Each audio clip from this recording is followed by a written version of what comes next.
다혜 씨가 몰았던 그 가해 차량이 과거에 이 과태료를 체납해서 압류 조치를 받았다, 이런 사실도 알려졌습니다. 그래서 일각에서는 혹시라도 다혜 씨가 이 상습적으로 법을 위반하여 온 거 아니냐, 이런 의혹도 제기가 됐었죠. 그런데 지금 언론 보도들을 보니까 실제로 문 전 대통령하고 다혜 씨가 이렇게 교대로 소유를 했던 차량 2대에 최소 11차례 과태료가 부과됐다는 사실이 확인됐습니다.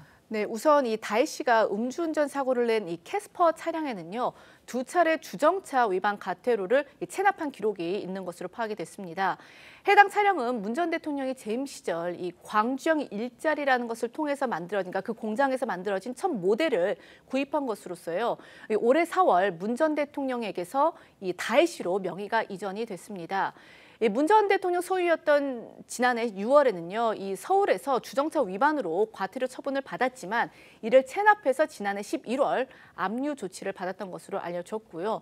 또 명의 이전 후인 올해 8월에는 제주에서 과태료 체납으로 대체 압류 처분을 받았던 것으로도 알려졌습니다. 여기에 다혜 씨가 캐스퍼 차량을 몰기 전 탔던 소렌토 차량도 최소 9차례 과태료 체납으로 압류 처분을 받은 것으로 나타났습니다.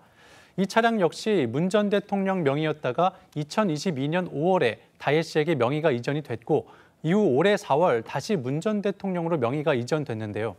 다혜 씨 소유 기간엔 차고지 확보 명령 미이행 등으로 인한 과태료 체납 등의 이유로 3차례 압류 조치가 내려졌고요.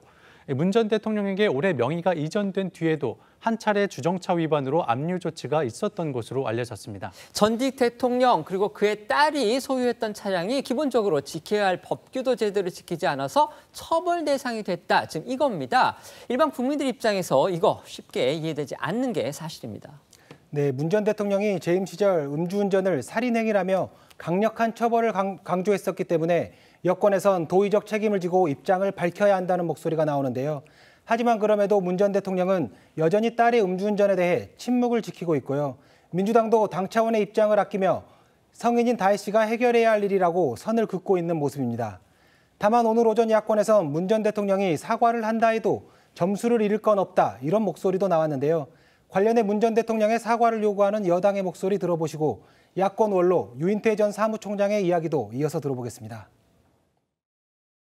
일반 사람들도 그렇게 안 하는데 전직 대통령의 딸이 그렇게 행동했다는 게 믿기질 않고, 그리고 자기들 잘못한 건 왜 이렇게 문 대통령 사과를 안 해요? 참 속 좀 끓을 텐데 뭐 저걸 가지고 이제 뭐 대통령이 사과 그 나이에 완전히 원래 출가 외인이었던 뭐 딸이 한 걸 가지고 그렇다고 해서 뭐 사과는 자주 할수록 좋은 거예요. 그러니까 뭐 문 대통령이 아이고 내 자식 문제로 참 이래서 또 국민 보기에 좀 면목이 없다 하면은 그거 가지고 또 누가 뭐라 그러겠어요.